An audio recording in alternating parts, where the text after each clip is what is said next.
Publicly कहा है कि इमरान खान ईद से बाहर आ जाएंगे। इमरान खान साहब और शाह महमूद कुरैशी साहब की साइफर केस में जो सज़ा थी वो मुअत्तल हो गई। जो ट्रायल कोर्ट का फैसला है वो रद्दी की टोकरी में कह सकते हैं आप कि जो भी फैसला ट्रायल कोर्ट ने किया था वो गलत था। हिना परवेज़ भट्ट साहिबा पाकिस्तान मुस्लिम लीग नून से हैं, वो कहती हैं कि फितने को एक और रिलीफ मिल गया। वो फैशन डिज़ाइनर हैं, उनका काम है जाके फैशन डिज़ाइनिंग करें, चुप करके वो जो अपना अच्छे अच्छे सूट पहन के अपने वो जो व्यूअरशिप ली है ना। उन्होंने आपकी बात क्यों ना मानी, वो बगावत के पर्चे उन पर क्यों ना हुए? देखिए इमरान खान साहब जो कि बात है वो कहते हैं एहतजाज करने का हर एक को हक़ है।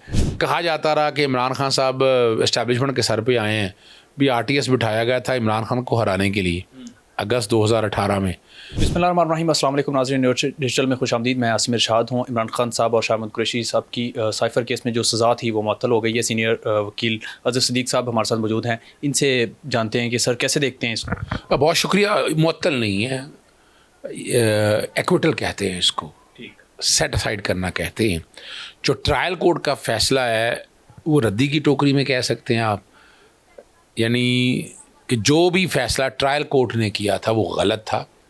और इसके बाद इमरान खान साहब के ख़िलाफ़, जैसे नवाज शरीफ के केस में वो एवन फील्ड याद होगा आपको, वो अपीलों में ट्रायल सेट असाइड कर दिया था। इसमें अब अपील की रेमेडी उनके पास है, वो फाइल करनी है, वो करेंगे।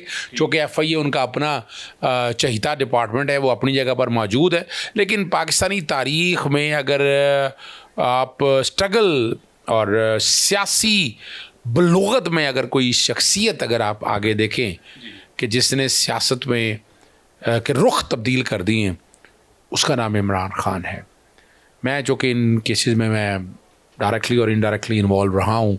साइफर के केसेस की हेयरिंग में भी मैं गया हूँ और पूरी कोशिश हमारी होती है कि हम वो सच और हक़ बताएं जो हक़ाइक़ के सामने हैं। मैं पहले दिन से इस बात का कायल हूँ और जिन दिनों साइफर का मामला डिस्कस हो रहा था, मैं उन दिनों प्राइम मिनिस्टर हाउस में रहा। बड़ी मीटिंग्स मैंने भी अटेंड की, वहाँ बाकायदा इसको डिक्लासिफाई भी किया, डिस्कशंस भी हुई। और मेरा तो तारीख़ी ट्विटर भी रिकॉर्ड के ऊपर मौजूद है कि जो मैंने कहा था कि उस वक्त कि इमरान खान छक्का मारने, 27 मार्च 2023 की बात कर रहा हूँ, 6:42 पे इमरान खान छक्का मारने के लिए तैयार, अपोजिशन कैंपों में परेशानी। तहरीक अदम एतमाद अभी असम्बली में पेश नहीं हुए, एजेंडे का हिस्सा कौमी असम्बली तहलील हो सकती। 28 को तहलील हो सकती थी, लेकिन इमरान खान ने कौम की खातिर बड़ा रिस्क लिया और उन्होंने कौम को साइफर का बताया। वगरना तहरीक अदम एतमाद में सुकम है, स्पीकर रूलिंग से मुस्तरद कर दे और असम्बली तहलील। और 3 अप्रैल को क्या हुआ था, जो मैंने बात कही थी वैसे ही हुआ था। 4 अप्रैल को वही हुआ था। सर, इमरान खान साहब की साइफर में भी बाइज़्ज़त बरी हो गए, तोशाखाना वाले मामले हैं। इस वक्त इमरान खान पर इसके अलावा कितने केसेस? देखिए इस वक्त सिर्फ एक इद्दत का केस है जिसमें इमरान खान साहब को सज़ा हुई है।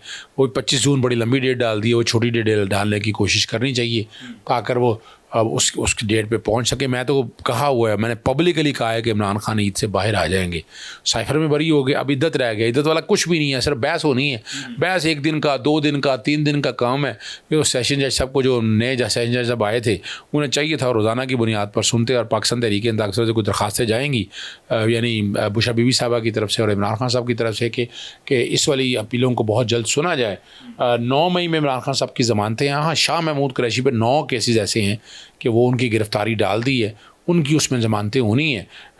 तो मैं तो बड़ी ईद से पहले इसलिए देख रहा था, लेकिन वो इमरान खान साहब की ईद अंदर ही गुजारना चाहते हैं। वो वजह क्या है कि वो हैदराबाद साजिश की तरफ से केस बनाना चाहते हैं। वो भी केस कोई नहीं है, ट्विटर हैंडल वाला मामला। वो FIA ने एक और केस बना, वो उसी बुनियाद पे, यानी हैदराबाद, यानी वो उसके लिए हमने देखा एक सहाफ़ी तैयार किया गया, फिर वो बाकायदा सहाफ़ी तैयार किया गया, वहाँ के कमिश्नर ने कोई रिपोर्ट तैयार, जब देखा कि एविडेंस नहीं है।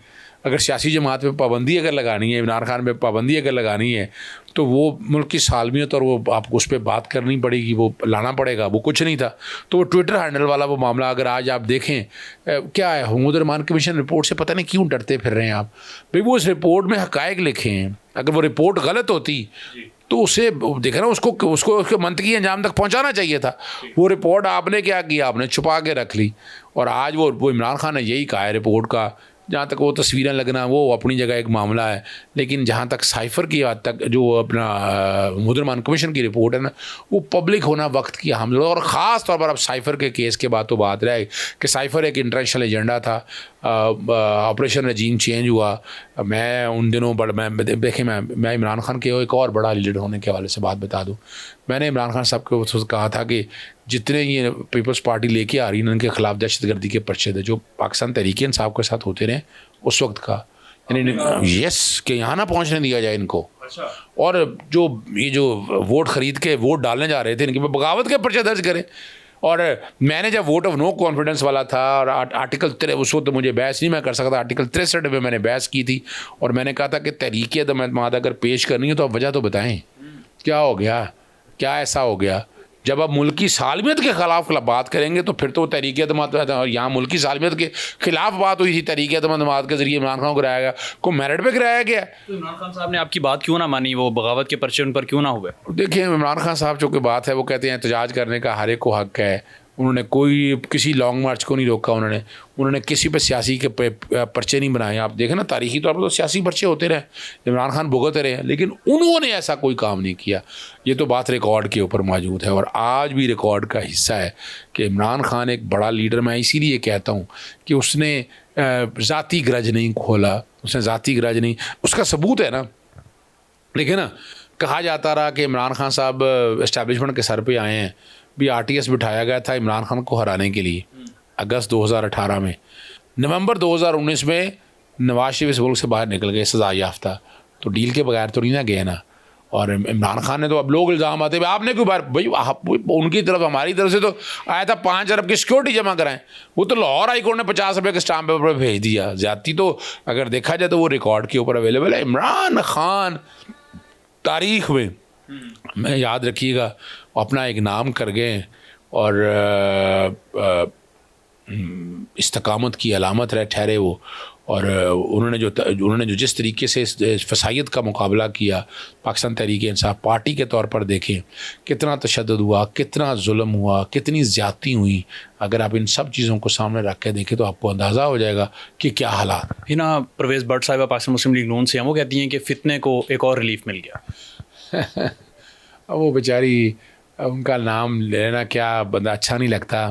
वो फैशन डिज़ाइनर हैं, उनका काम है जाके फ़ैशन डिज़ाइनिंग करें, चुप करके वो जो अपना अच्छे अच्छे सूट पहन के अपने वो जो व्यूअरशिप ली है ना, वो आमिर मतीन साहब बड़ी बेइज्जती करते हैं, मीठी मीठी उनकी, उसको क्या पता है।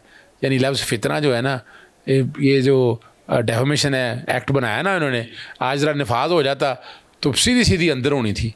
यानी वो लफ्ज़ किस अपने जो इन्होंने बनाया उसी में उनके गले पर ये लफ्ज़ तो कह ही नहीं सकते। वो तो उस डेफमेशन एक्ट के तहत, याद रखिएगा, ये लफ्ज़ जो आप अदा करेंगे ये तो गले पड़ जाना है। तो अगर वो एक्ट का नफाज होता वो तो फिर आपको पता है मेरी कोशिश रही कि हमने सदर को लिखा, अपना गवर्नर पंजाब को लिखा कि वो इस कानून को कानून ना बनाए। उन्होंने एतराज़ात के साथ वापस भेज दिया। अब पंजाब असम्बली के पास जाता है, पंजाब असम्बली इस पर क्या करती है वो देखने वाली बात है। वो उस पर जो भी लाया अमल तय करेगी वो सामने आ जाएगा। और अगर कानून बना तो वो चैलेंज करेंगे। तो इसलिए याद रखिएगा वो इन अज़मा बुखारी से शुरू हो जाएं, वो क्या है कारदार हैं, कोई उज़मा कारदार हैं, फिर एक और है माइज़ा हमीद हैं, हिना परवेज़ भट्ट हैं, ये जितनी भी ख़वातीन हैं ना, मैं रिक्वेस्ट करूँगा इनसे ख़वातीन वाला रोल प्ले करें।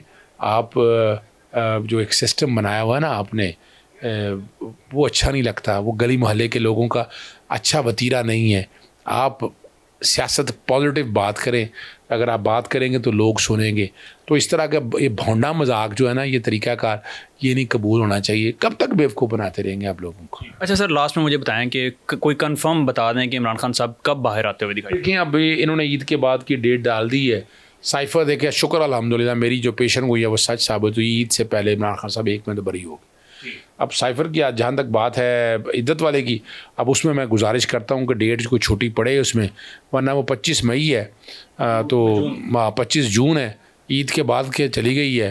तो और वो ज़्यादा दिन का नहीं है, वो 2-3 दिनों की बहस है। एविडेंस उस पर सारी पूरी हो चुकी है, सिर्फ बहस होनी है। तो वो भी बरियत नोट कर लें, आपको एडवांस में मैं बता रहा हूँ। आप उसमें भी इमरान खान साहब बजी, ठीक है, जज बदल लिया तो उससे क्या फ़र्क पड़ेगा। जज को तो कानून के मुताबिक फ़ैसला देना है ना।